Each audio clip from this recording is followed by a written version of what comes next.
So now we're going to talk a little bit about subcultures and countercultures. And the first part to sort of understand this is that in up until this point, most of the videos that I've made, and you've certainly heard me talk about things like Western culture, as if that is a singular thing that exists. And the reality is that when we get groups of people that are sort of larger than about like 30, so, every town and city in the whole of Canada, really, and certainly when we talk about it at the level of the country, um, you wind up with the creation of subgroups. So you wind up with um, groups that interpret things slightly differently. And sometimes this is in opposition to what we refer to as mainstream culture, and I will be the first to recognize that what gets included in mainstream culture is definitely a complicated question. For right now, we're not going to worry about who gets to decide what that is. We're just going to talk about the idea of subcultures and countercultures in relation to that. So, subcultures and countercultures are both smaller divisions within a larger cultural framework, and they both um, as you might expect, have some distinctions from the larger culture. Um, but their relationships, I guess, to that larger mainstream culture are quite different. So, subcultures are generally pretty cooperative, is maybe the right word. Um, but subcultures don't tend to really oppose the functioning of sort of mainstream culture. They might behave very, very differently than mainstream culture, but there's kind of a live and let live kind of idea around it, in that the ways that the subcultures live their lives does not necessarily present a challenge or a problem to the people who live in a sort of mainstream society context. So people might live differently, but they are not necessarily seeking to change or overthrow what's happening in the context of sort of mainstream culture. Countercultures are different in that way, and that yes, they have things that they live with that are different, but they are a threat to sort of mainstream culture. And your book talks about this with reference to Hell's Angels, and definitely there are cases and sort of spaces where the values and the ideas of a counterculture are expressed in ways that feel almost oppositional and sort of intentionally harmful towards mainstream society, right? The idea of we don't care about your laws, we are going to traffic drugs and people and engage in prostitution and other forms of things that are against your laws.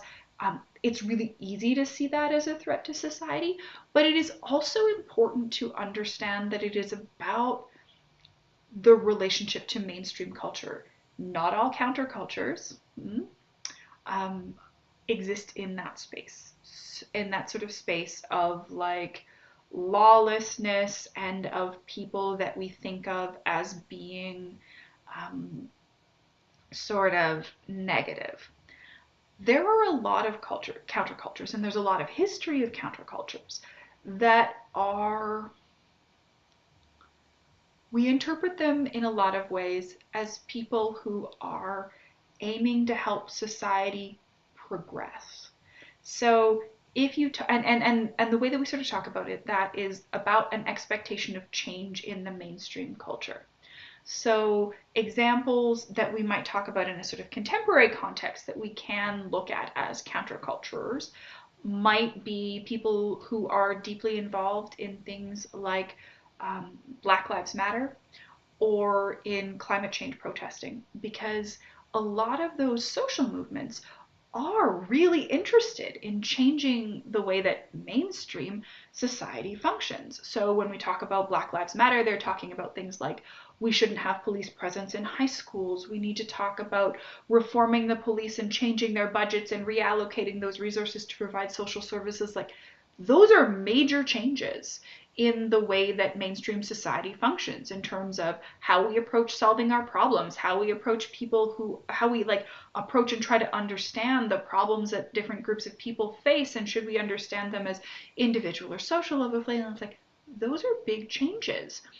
And the Black Lives Matter, or the movement for Black Lives, as we should probably call it in its more formal space. But the movement for Black Lives is really about attempting to create change in the mainstream culture, specifically to address forms of racial inequity.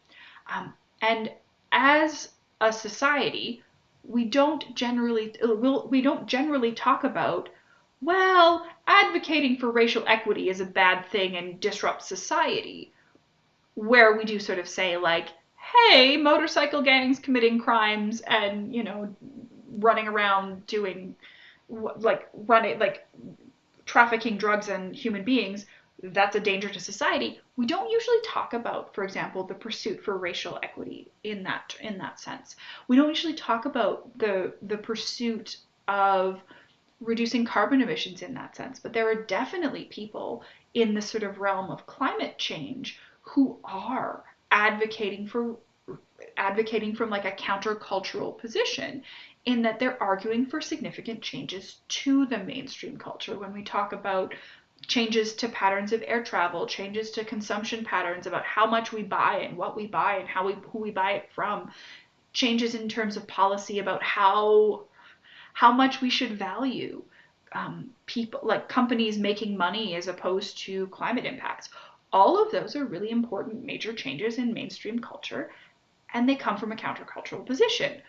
We just don't tend to think about that. I mean, climate change perhaps gets seen in Alberta a little bit more as a danger to society, but in that kind of conversation, like, we can also think about them as being positive. So when we talk about distinguishing subcultures and countercultures, it's largely about how that sort of smaller group sees their relationship to the mainstream culture, in terms of, are we trying to just live the way that we want to, which is sort of more characteristic of a subculture, versus how can we change what is happening in the mainstream culture, which is more characteristic of a counterculture.